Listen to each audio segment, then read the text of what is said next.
La police du pays demande aux conducteurs d'être prudents sur les routes en ce long week-end pascal. Elle sera là pour sanctionner tous ceux qui commettront des infractions. Un père et ses 3 fils prennent la route pour leur week-end annuel de camping. Bess, ma femme, préférait rester à la maison.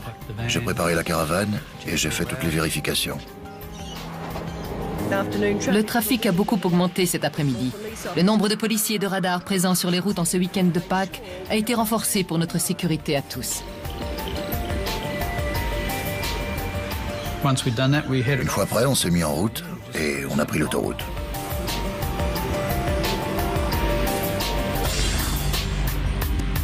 Bonjour, bienvenue dans les Enquêtes Impossibles, cette série qui, mieux qu'aucune autre, dévoile dans le détail les techniques de l'enquête criminelle. Lequel d'entre nous n'a jamais perdu patience dans un embouteillage dû à un accident de la route? Sans toujours nous préoccuper de la souffrance des victimes, n'avons-nous pas souhaité que la circulation se rétablisse au plus vite pour que nous puissions poursuivre tranquillement notre voyage? Égoïsme. Dans l'affaire qui nous intéresse maintenant, une collision se produit la nuit sur une autoroute australienne. Après avoir causé la mort d'un jeune garçon, le chauffard responsable de l'accident prend la fuite. Dès lors, toute la zone concernée se transforme en scène de crime.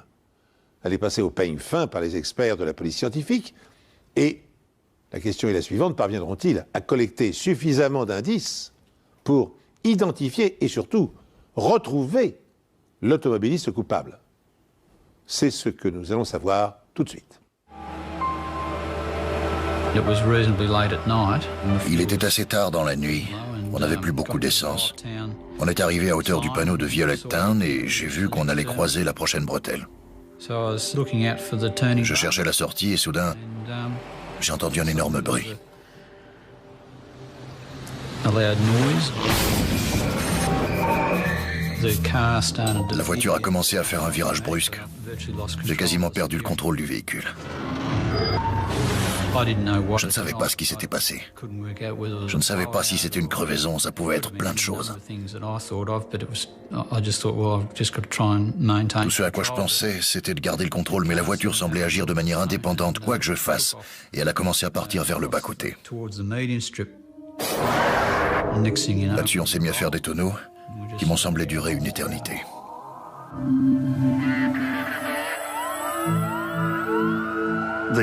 Les premiers policiers sur la scène ont d'abord cru qu'il s'agissait d'un accident impliquant seulement une voiture avec une caravane, qu'elle s'était retournée, tuant une personne. C'est seulement 1 heure plus tard, en parlant avec une femme qui avait été témoin de l'accident et aidé les occupants de la voiture, qu'un des policiers a appris que la caravane avait en fait été percutée par un camion. Évidemment, ça a totalement changé la nature de l'accident et celle de l'enquête. Ça nous plaçait dans une situation difficile au niveau de la scène du crime, parce que chaque seconde qui passe fait perdre des indices.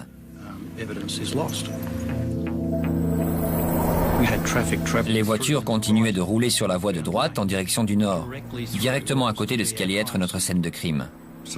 J'ai donc donné l'ordre d'interdire complètement l'accès à la scène de crime, de ne rien toucher et de prendre les coordonnées de toutes les personnes présentes lors de la collision, avant qu'elles ne partent.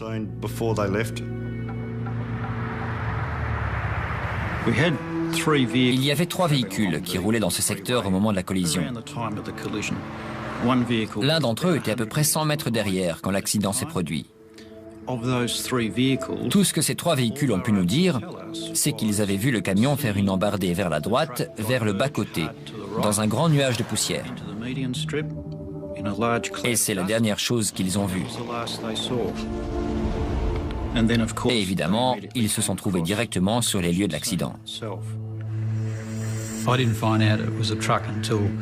Ce n'est qu'après être sorti de la voiture pour demander ce qui s'était passé à quelqu'un qui s'était arrêté pour nous aider que j'ai appris pour le camion.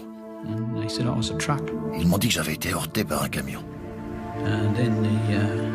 Ensuite, la police et une ambulance sont arrivés. Je ne sais plus dans quel ordre. Je pensais plus aux enfants, en fait.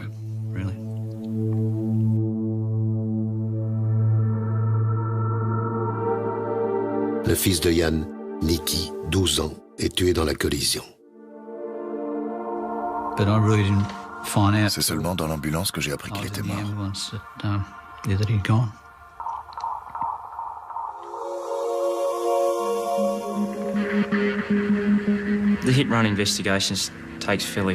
Une enquête sur un délit de fuite a toujours un caractère prioritaire. On la traite comme la police criminelle traite une affaire de meurtre en s'efforçant d'établir l'identité de l'agresseur. Car bien sûr, il n'est plus sur la scène du crime. Nous faisons la même chose dans une enquête sur un délit de fuite. La seule différence, c'est que l'arme qui a causé la mort est un véhicule motorisé. Notre travail, c'est d'essayer de retrouver ce véhicule. Dans les délits de fuite, il y a deux scénarios. Soit le chauffard abandonne le véhicule à proximité et part à pied, soit il conduit le véhicule dans un endroit qui, selon lui, fera une bonne cachette. C'est important pour nous de trouver ce véhicule le plus tôt possible. À chaque minute qui passe, cette personne s'éloigne de plus en plus de nous. Sachant qu'il s'est déjà écoulé 1 heure, en supposant qu'elle roulait à une vitesse de 100 km/h, elle était déjà à 100 km. J'ai donc fait placer un barrage routier sur l'autoroute Hume au niveau de Wodonga et j'ai demandé à la police là-bas d'arrêter tous les camions et de rechercher la présence éventuelle de traces de choc. Après avoir interrompu la circulation sur la section d'autoroute concernée par le carambolage, la brigade chargée de l'enquête commence à analyser méthodiquement les indices pour comprendre les causes de l'accident. Le chauffeur routier coupable d'avoir provoqué l'accident et d'avoir pris la fuite est quant à lui activement recherché par les forces de l'ordre. On avait la caravane et le véhicule 4 roues, mais la manière dont s'étaient déroulées les choses n'était pas évidente à première vue. À l'évidence, l'accident avait été très violent. Un morceau de la caravane avait été arraché. La voiture était renversée.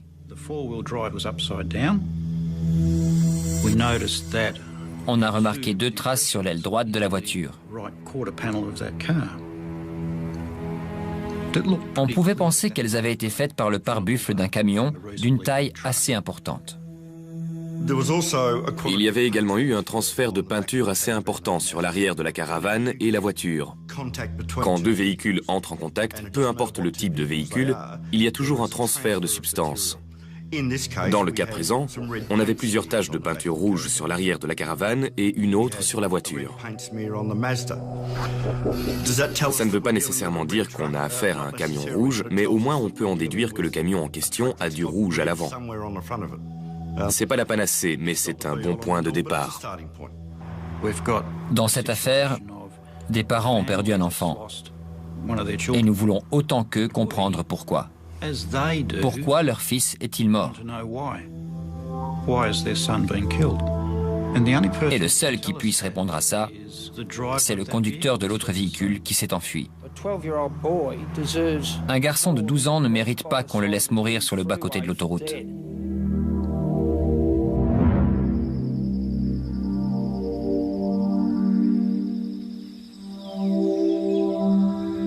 Ce n'est qu'à la lumière du jour qu'on a mesuré l'ampleur de la scène de crime. Elle s'étendait sur 400 mètres et comprenait le bas-côté et les 2 voies en direction du nord. Cette route est une scène de crime. Une personne est morte et un conducteur a quitté les lieux. Il est impératif de collecter tous les indices pour pouvoir analyser ce qui s'est passé et pouvoir traduire le responsable en justice si un crime a été commis. C'était le vendredi saint du week-end de Pâques. Nous avons fermé l'autoroute Hume en direction du nord. C'était nécessaire. Quand il y a eu un accident sur une route très fréquentée, on ne peut pas juste mettre un ruban autour de la scène de crime, poster un garde et dire qu'on reviendra jeter un œil le lendemain. On n'a droit qu'à une chance, alors il faut fermer la route et faire ce qu'on a à faire le jour même. Et c'est ce qu'on a fait. Beaucoup d'automobilistes étaient mécontents, mais on ne pouvait rien y faire. Il fallait collecter d'abord tous les éléments dont on avait besoin. Sur une scène de crime, on procède à un examen en 7 points. On photographie ce qu'on voit, les indices sur la route et sur les véhicules. Ensuite, on prend des mesures pour situer avec précision chaque élément en utilisant un tachéomètre de géomètre. Cet appareil est capable de mesurer les angles horizontaux, verticaux et les distances.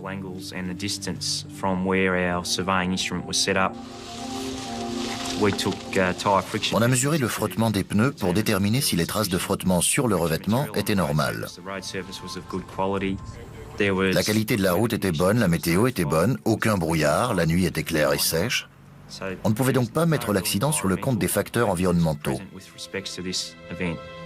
Les traces de dérapage du véhicule sur la route avant l'impact indiquaient que ses freins fonctionnaient. Il fallait donc chercher du côté des facteurs humains.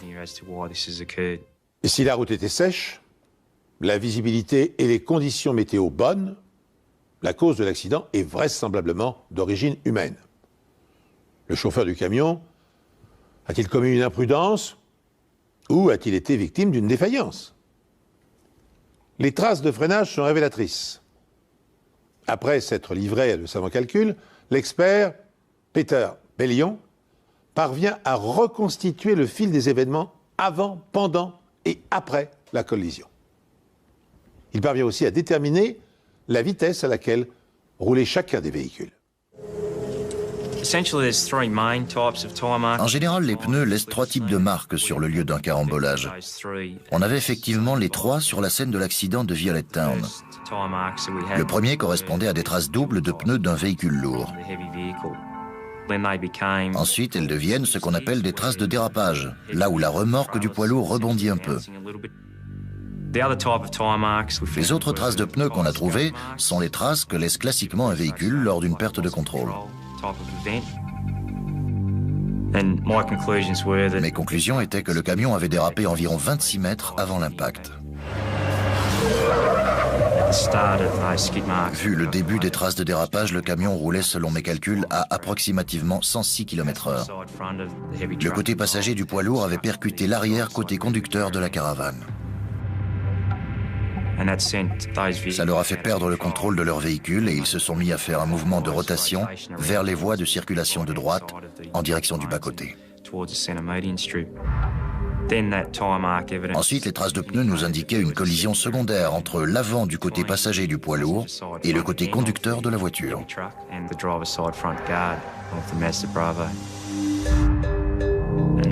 Après ça, les traces de pneus font une courbe vers la gauche. Un peu après, la caravane et la voiture se sont détachées et la caravane a fini sa course sur le bas-côté à droite, alors que la voiture est retournée sur la route.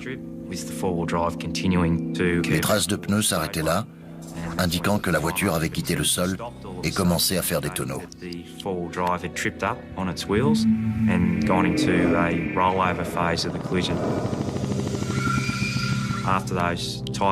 À l'endroit où les traces de pneus finissaient, il y avait un certain nombre de rayures et d'éraflures sur la route menant à la position finale du véhicule, juste avant la sortie Violet Town.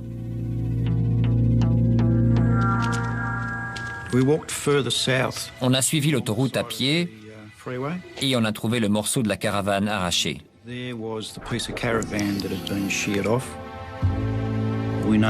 Dessus, il y avait une marque incrustée qui ressemblait à un bout de la lettre A ou à un V inversé. On ne savait pas vraiment, mais on distinguait bien la forme. Il pouvait s'agir d'un bout de plaque d'immatriculation. Ensuite, on a examiné la surface de la route. On cherchait entre autres tout ce qui serait susceptible de nous conduire au véhicule qui avait quitté la scène de l'accident. Et je suis tombé sur ce que je considère comme le Saint Graal dans notre métier en matière de preuves. Un fragment suffisamment intact pour nous donner une piste. Malgré toutes les voitures qui ont traversé les lieux de l'accident la nuit précédente et qui auraient pu détruire des preuves, un morceau de verre de feu clignotant est encore là. Et dans ce cas précis, ce fragment comportait une série de numéros complète. Il venait probablement du camion. On espérait pouvoir identifier de quel type de verre de feu clignotant il s'agissait, voire en tirer des informations sur le type du véhicule dont il provenait.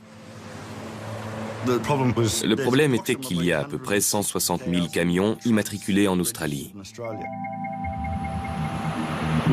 On espérait que le conducteur se présenterait de lui-même à la police. C'est souvent le cas dans les collisions avec délit de fuite. Le conducteur regrette ensuite sa décision. En général, si ça doit se passer comme ça, il se rend dans les 24 à 48 heures. Un père bouleversé a lancé un appel émouvant pour retrouver le conducteur en fuite après la tragique collision qui s'est produite sur l'autoroute Hume. Son fils, âgé de 12 ans, a été tué lorsqu'un camion a percuté leur caravane. Ian Fleming retient ses larmes en parlant de son fils de 12 ans, Nicky, tué lorsqu'un chauffard qui a ensuite pris la fuite les a percutés. Il y a eu brusquement un terrible impact à l'arrière de la caravane qui a fait sortir la voiture de sa trajectoire. J'ai cru que c'était un cauchemar. Mon fils m'a dit qu'il s'était cru en plein rêve. On n'arrivait pas à y croire. La police affirme que le chauffard savait très bien ce qu'il avait fait. J'aimerais qu'il repense à ce qu'il a fait et qu'il ait la dignité de se faire connaître. Après avoir passé plus de 12 heures à inspecter les lieux et les abords de l'accident, la police fait rouvrir la portion d'autoroute sur laquelle le jeune Nicky Fleming a été tué. Les enquêteurs espèrent que les indices leur permettront d'identifier le camion impliqué dans la collision. C'est une tâche titanesque, une aiguille dans une botte de foin, puisque plus de 160 000 camions sont immatriculés en Australie. Le fragment de verre retrouvé sur le lieu de la collision a été analysé à notre laboratoire scientifique. Les recherches ont permis d'établir qu'il s'agissait d'un verre fabriqué par la société Hella. On a eu la confirmation qu'il s'agissait bien du verre d'un feu clignotant qui était fabriqué depuis 40 ans et pouvait servir sur un bateau comme sur un camion. Il pouvait être placé à n'importe quel endroit sur un camion. Ça ne nous menait pas très loin, mais ça nous permettait de réduire notre champ de recherche.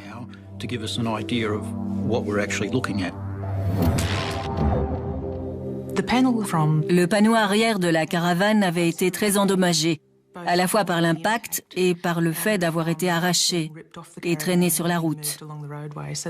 Il y avait donc beaucoup de marques de gravier et de route, mais aussi 2 lignes claires en forme de V inversée. Je ne savais pas vraiment ce qui avait pu laisser cette marque. Cette forme étrange, qui ressemblait à un A partiel, devait provenir de quelque chose qui se trouvait en bas sur le camion, probablement sur le pare-buffle. Il devait s'agir soit d'un indicateur de contenu dangereux en forme de diamant, soit de quelque chose qui avait été ajouté sur le pare-choc, peut-être à côté de la plaque d'immatriculation.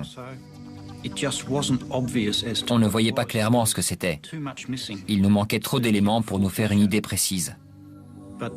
Mais il semblait aussi y avoir en impression la marque d'un matériau qui n'était pas métallique, mais qui venait plutôt d'un morceau d'étoffe.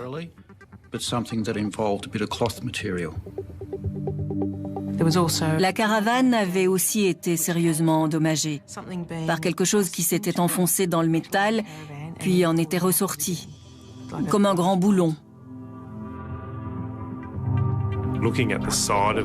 Sur le côté de la caravane, il y avait des dépôts de peinture rouge récents. Il y avait 3 échantillons de peinture sur le côté de la caravane.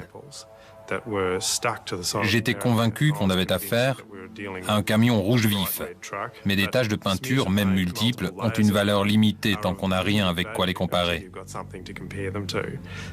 Donc ce jour-là, le sentiment général était que c'était bien d'avoir ces indices, mais qu'on n'était pas très avancé tant qu'on n'avait rien pour les comparer.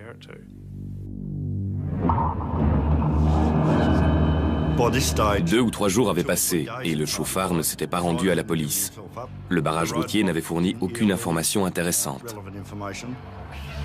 On se doutait que l'enquête serait longue et laborieuse.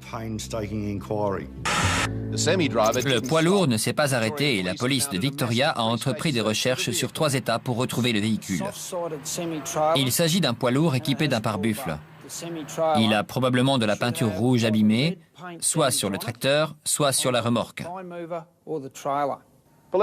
Selon la police, il est impossible que le chauffeur ne se soit pas aperçu qu'il avait causé un accident. Les témoins ont déclaré que c'était un miracle qu'il ait réussi à revenir sur la route après la collision. Un garçon de 12 ans ne mérite pas qu'on le laisse mourir sur le bas-côté de l'autoroute. En général, on reçoit un coup de fil soit anonyme, soit d'un informateur qui nous dit « c'est ce type qui est impliqué dans la collision ou son camion se trouve à tel endroit ». Là, on n'a rien eu de tout ça. Alors, on a fait appel aux routiers pour essayer d'obtenir des informations.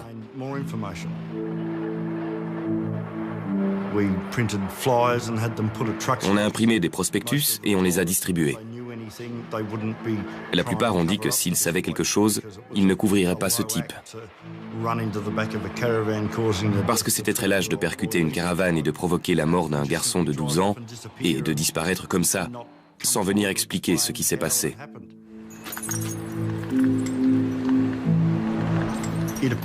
On avait le sentiment que le conducteur du poids lourd s'était mis au vert.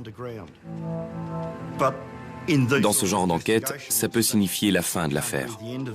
Il faut malgré tout continuer à avancer pas à pas en espérant que la journée vous apportera une nouvelle information ou le lendemain et que vous finirez par assembler les pièces du puzzle une à une. L'étape suivante consiste à tenter d'identifier le pare-buffle impliqué dans l'accident, en mesurant les marques sur la caravane et la voiture.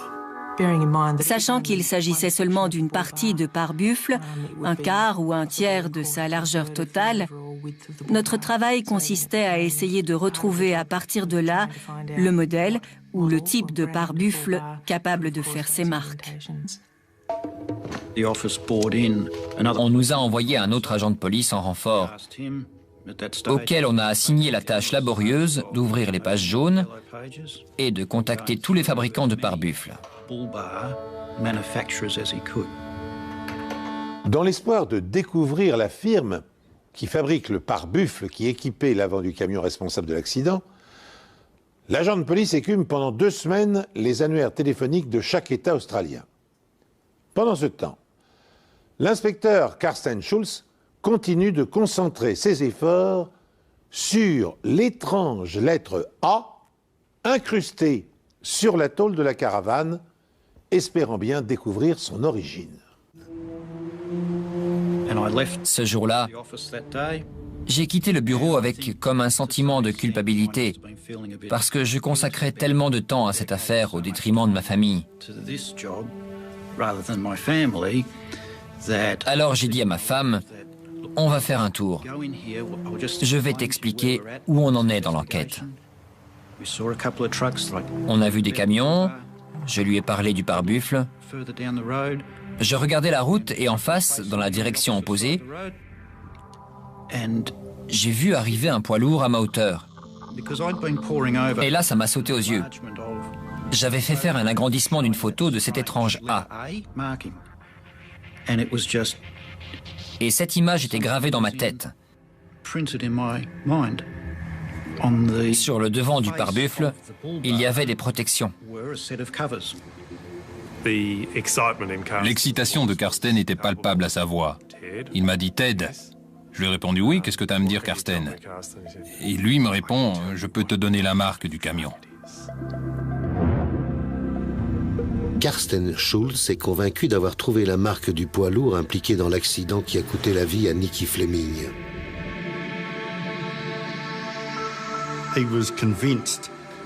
Il était persuadé que le W sur la protection en vinyle était ce qui avait laissé une marque sur l'arrière de la caravane. Je suis allé parler avec le chauffeur du poids lourd. J'ai jeté un œil à son camion pour voir si on pouvait l'éliminer de la liste, ce qui était le cas. Et il nous a prêté l'une de ses protections pour qu'on puisse la comparer avec les marques de l'arrière de la caravane. Les protections étaient de forme rectangulaire, en vinyle, avec un grand W dessus.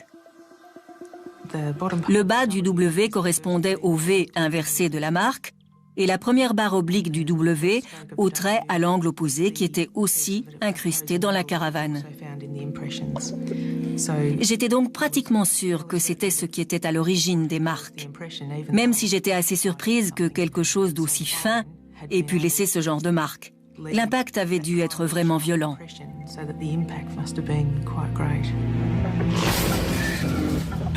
Ça a été une révélation. C'était la deuxième avancée majeure dans cette enquête. Parce que, parmi les 160 000 camions potentiels, On allait maintenant rechercher un type précis de poids lourd.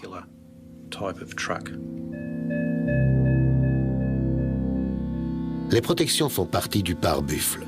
Le pare-buffle que Karsten a vu est fabriqué par une société du Queensland. C'est peut-être la fin de leurs recherches dans les pages jaunes.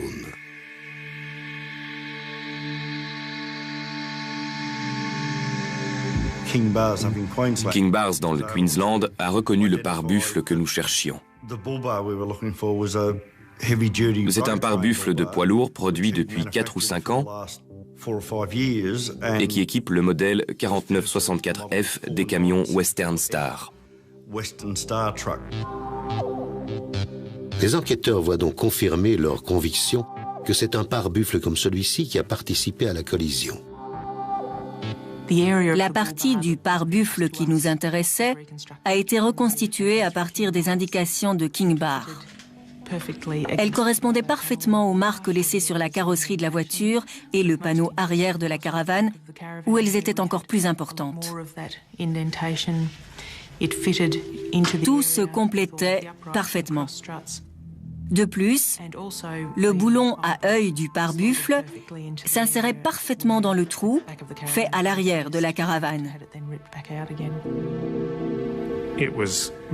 C'était un bonheur de voir tout s'assembler à la perfection. Il ne faisait plus aucun doute pour nous qu'on cherchait ce modèle précis de pare-buffle. Donc oui, on avait reconstitué une partie du camion mystère. Les experts obtiennent 2 résultats significatifs. D'une part, le pare-buffle a été fabriqué par la firme King Bar. D'autre part, le type de feu clignotant qui équipait le camion Western Star n'était pas disponible à la vente avant 1993. La police peut désormais réduire son champ d'investigation de près de 90%. Sur les 160 000 camions que compte l'Australie, seuls 17 000 peuvent désormais être impliqués dans la collision.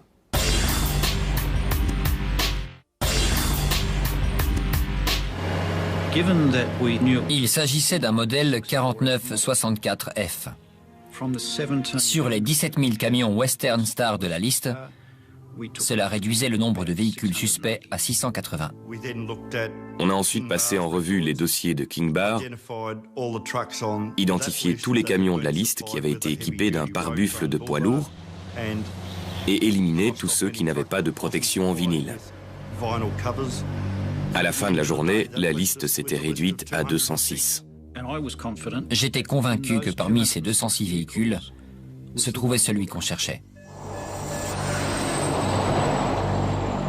Ce qui est bizarre avec les camions, c'est qu'ils sont partout et en même temps, on ne les remarque pas. Quand on cherchait seulement un camion, on n'avait rien de précis sur quoi s'appuyer. Une fois notre suspect identifié comme conduisant un modèle 4964F équipé d'un pare-buffle de poids lourd, on en a vu partout. À chaque fois qu'on s'arrêtait à un feu, on voyait un camion Western Star à côté de nous.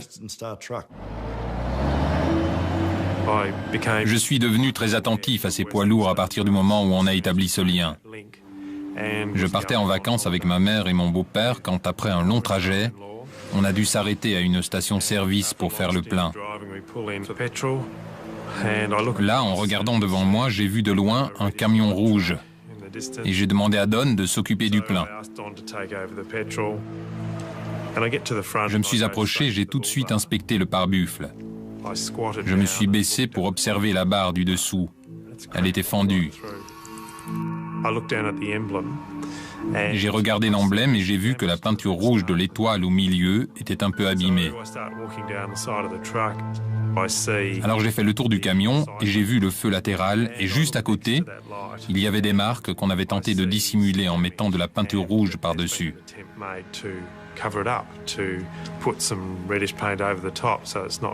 Je me suis dit qu'avec les 3 éléments que j'avais repérés sur ce camion, cela faisait du conducteur un bon candidat. Soudain, le bon candidat en question arrive sur Ted. Et je lui ai dit « Salut, sympa le camion. C'est quoi comme moteur ?» en tentant de dire ce qu'un passionné de camion aurait dit. Il est à vous, j'ai demandé. Et il m'a dit, à ma banque. C'était bon pour l'enquête. Il était plus probable que notre chauffard possède son propre camion, parce qu'un routier qui travaillerait pour une boîte se serait vu demander des comptes sur les dégâts sur la carrosserie. Avec le numéro d'immatriculation du camion, on a établi que le propriétaire et conducteur du camion s'appelait Brett Kilmore et qu'il habitait dans le Queensland. La police dispose désormais d'un suspect en la personne de Brett Kilmore. Mais avant d'interroger, elle doit établir qu'il circulait bien à bord de son camion dans les parages de l'accident. Pour obtenir une réponse, elle contrôle le relevé des communications reçues sur son téléphone portable durant la nuit du 9 avril 1998. Les relevés téléphoniques nous révélaient où il était à ce moment-là. Et c'était trop près de la scène de crime pour que celui qu'on cherche soit quelqu'un d'autre. Kilmore conduit un camion qui se trouvait à la 25e place sur la liste des 206 camions à examiner. Il est maintenant le suspect numéro 1. On a contacté sa compagnie d'assurance et on leur a posé des questions précises à son sujet. Il n'avait reçu aucune demande d'indemnisation de sa part concernant un accident ou des dégâts survenus à Pâques. En revanche, ils avaient des demandes d'indemnisation pour plusieurs accidents ayant eu lieu après Pâques. Le camion était à ce moment-là en réparation.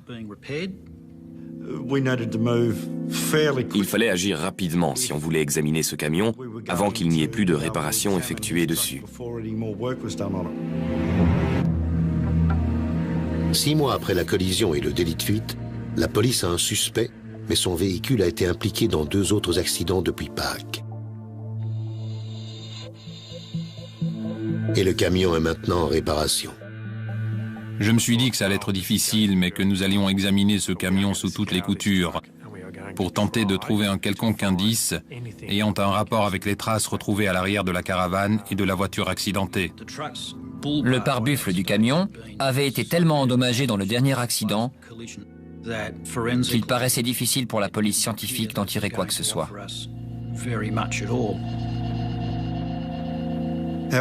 Cependant, le réservoir de carburant sur le côté passager du camion avait été tourné.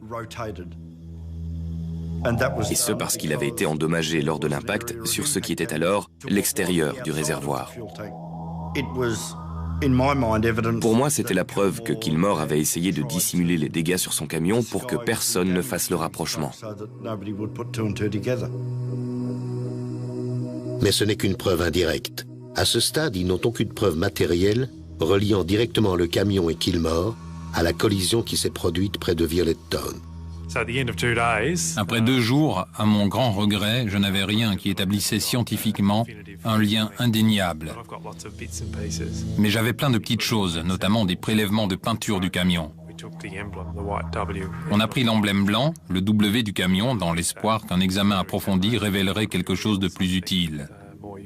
Parvenus à ce stade de l'enquête et disposant de suffisamment d'éléments, les policiers estiment que l'heure est venue d'interroger le principal suspect.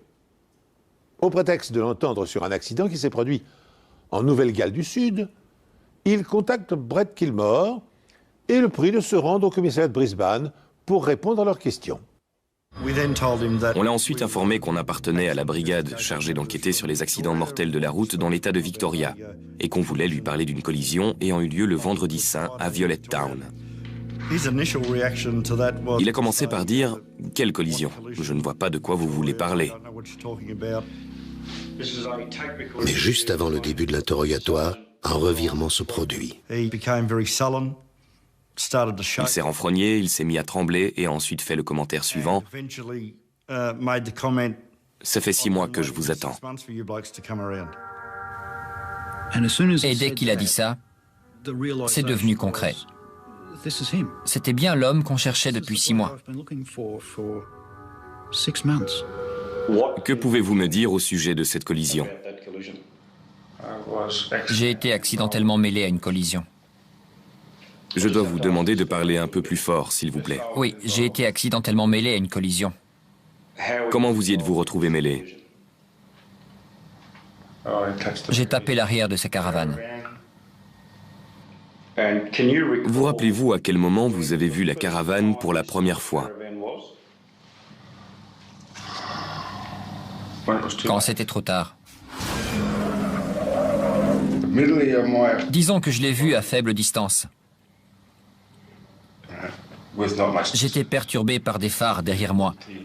Mon esprit était préoccupé par l'idiot qui conduisait derrière moi.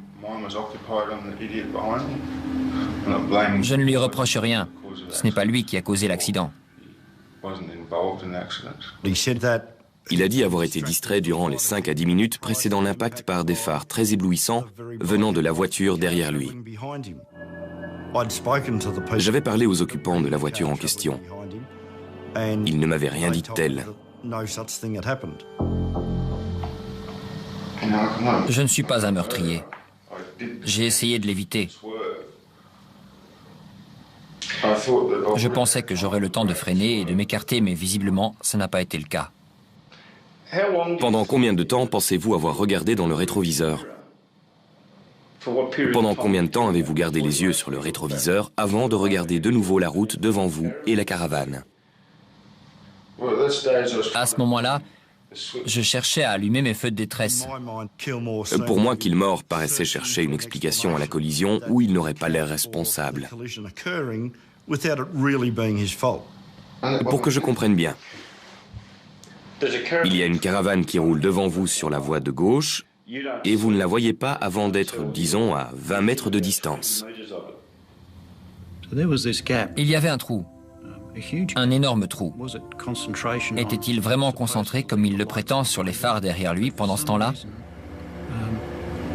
Pour une raison ou pour une autre, il n'a pas regardé, comme il aurait dû, la route devant lui et vu cette énorme caravane blanche. C'était inexplicable. Comment aurait-il pu ne pas la voir? Vous savez si les feux de la caravane étaient allumés? Quand j'ai été assez proche d'elle pour la voir, il n'y avait pas de feu allumé. Je n'ai vu aucun feu de frein allumé. Tout ce que je voyais, c'était une grande caravane blanche.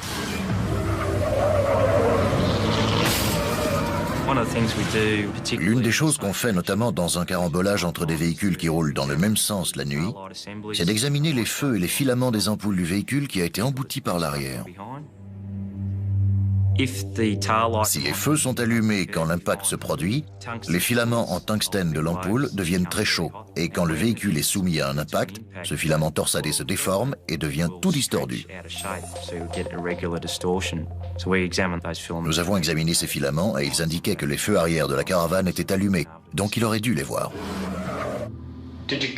Êtes-vous revenu en arrière ne serait-ce que pour comprendre ce qui s'était passé et voir si quelqu'un avait besoin d'aide ou était blessé? Je croyais qu'il n'y avait plus personne sur place. Non, je ne pensais pas que quelqu'un était blessé. Et vous avez pris la décision de ne pas y retourner pour vérifier? Oui. Pourquoi? Je ne sais pas quoi dire.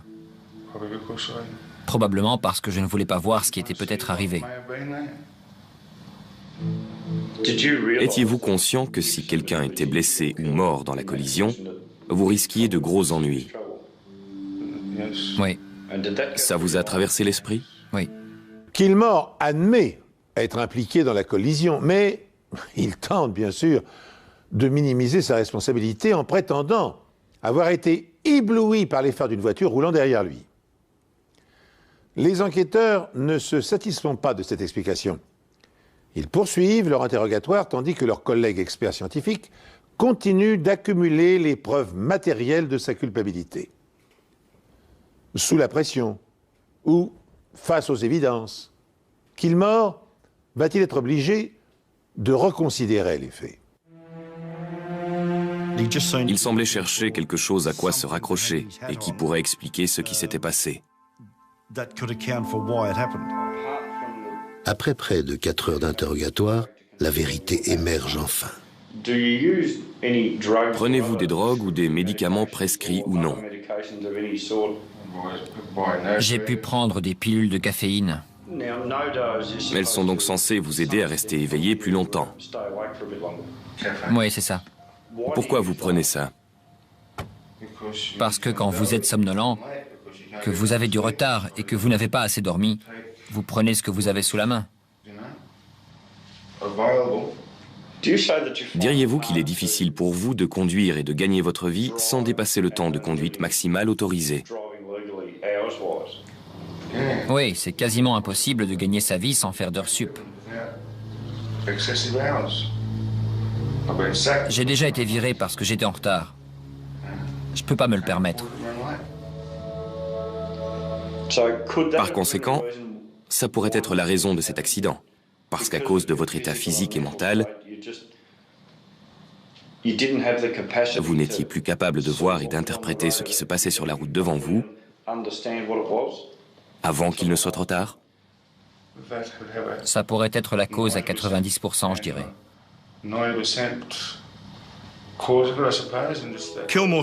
Kilmore a commencé sur la défensive en niant toute participation au carambolage de Victoria. Mais à la fin, il a admis qu'il était fatigué et qu'il n'arrivait plus à rester concentré. Il n'avait pas vu la caravane avant d'arriver à 15-20 mètres d'elle.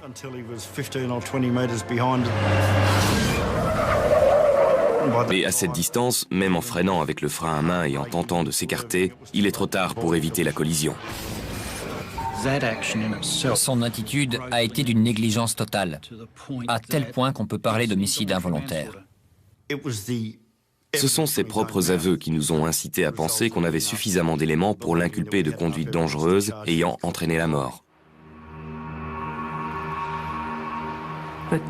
Mais notre travail n'était pas fini.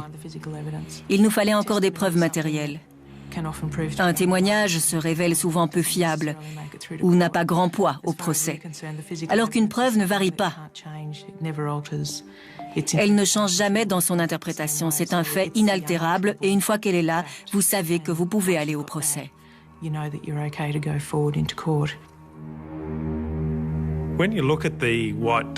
Quand vous regardez l'emblème blanc, le W depuis une certaine distance, il paraît être couvert de mouches. Mais quand vous vous approchez, vous vous rendez compte que tous les points noirs ne sont pas des mouches. L'une de ces marques est en fait un trou. Il était très petit, quelques millimètres de largeur seulement, mais il avait une forme particulière. J'ai inspecté l'arrière de la caravane et dans un coin, il y a une vis à tête cruciforme. Et non seulement il y a du plastique blanc dans la tête de la vis, mais sur ce plastique blanc, il y a des fibres extrêmement brillantes. Et la vis entre parfaitement dans le trou minuscule, visible sur le plastique. Mieux encore, les fibres qui s'y trouvent incrustées sont parfaitement identiques à celles qui se trouvaient sur le pare-choc du camion. À force de persévérance, les experts sont parvenus à obtenir ce qu'ils cherchaient depuis des mois, établir la preuve irréfutable de l'implication de Kilmore dans l'accident. Ils sont dès lors en mesure d'informer le jury et d'alimenter la plaidoirie du procureur. Pour moi, à ce moment-là, c'est Eureka. Grâce à cette preuve, je peux affirmer sans l'ombre d'un doute que ce camion a percuté une caravane. C'est le moment clé de l'affaire sur le plan médico-légal. Je regrette de ne pas m'être arrêté. Les choses auraient été bien plus faciles, mais dans les premiers instants, les 5, 10 minutes après le moment où ça se passe, c'est le plus difficile.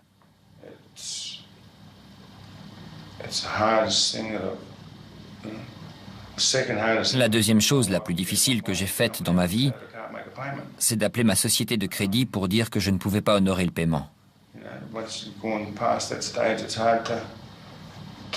Passer ce stade, c'est dur à admettre. J'ai mis toute ma vie dans ce camion. Je ne voulais pas le perdre. Mais étant donné les circonstances, ce que j'ai fait a peut-être coûté la vie à un enfant.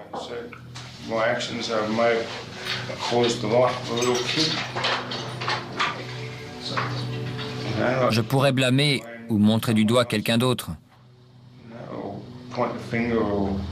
Mais j'ai déconné et il faut que j'assume. Et que j'en accepte les conséquences.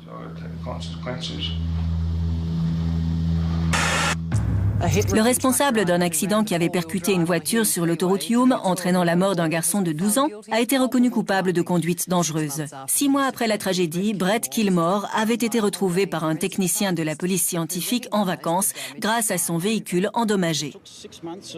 Il a fallu 6 mois de recherche intensive dans toute l'Australie pour trouver cet homme. La décision du jury a mis fin à 2 ans d'investigation. Une enquête qui a profondément affecté les enquêteurs de la police. J'ai moi-même des enfants et je sais que perdre un enfant est l'une des plus grandes tragédies qui peut vous arriver dans la vie.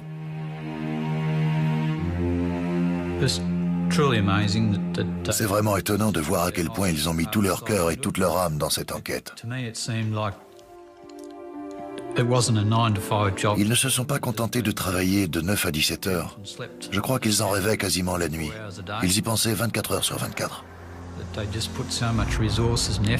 Et de les voir mettre tant d'efforts et de ressources pour trouver cet homme n'effaçait pas la perte que j'ai subie. Mais ça a été d'un grand réconfort. Ça m'a beaucoup surpris.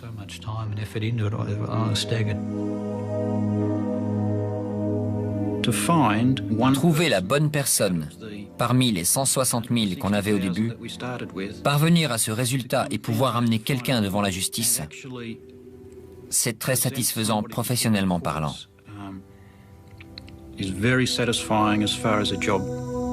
C'est ça notre travail.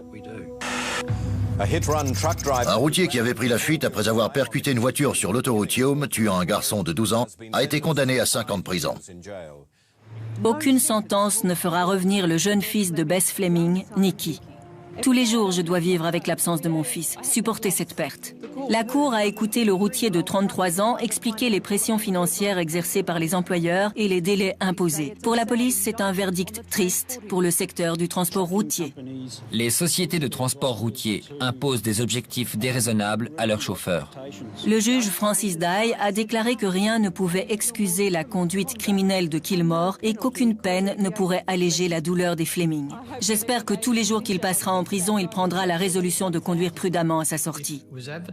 Si on faisait plus savoir aux gens qu'ils finissent toujours par attraper ces chauffeurs, je pense qu'il n'y aurait plus de délit de fuite. Parce qu'ils enquêtent tellement minutieusement. La police n'arrêtera pas de vous chercher. Que ce soit dans 6 mois, dans 1 an, dans 2 ans, elle finira par frapper à votre porte. Alors il vaut mieux vous arrêter et agir comme quelqu'un de bien, plutôt que de prendre la fuite en pensant que vous vous en sortirez sans avoir à endosser la responsabilité.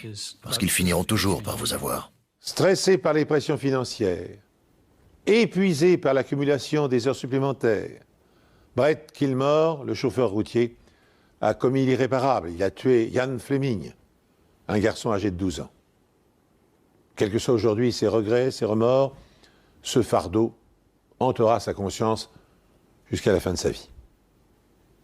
Il faut savoir que chaque année, plus d'1 million de personnes périssent sur les routes du monde.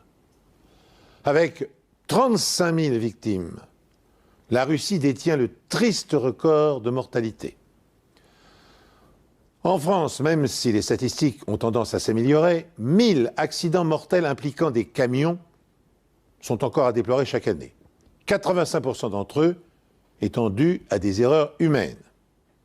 Car si les chauffeurs routiers sont nettement moins alcoolisés que la moyenne des usagers de la route, les contraintes qu'ils subissent les poussent fréquemment à commettre des excès de vitesse. Pour en terminer sur ce sujet, sachez encore que l'article 434-10 du Code pénal prévoit qu'un conducteur auteur d'un délit de fuite sera pénalisé d'une suspension de son permis de conduire en cas de dommages corporels, sanction assortie d'une peine de 2 ans de prison et d'une amende de 30 000 €. C'est en vous incitant à la prudence sur les routes que je vous donne rendez-vous prochainement sur cette antenne pour une nouvelle émission des Enquêtes Impossibles.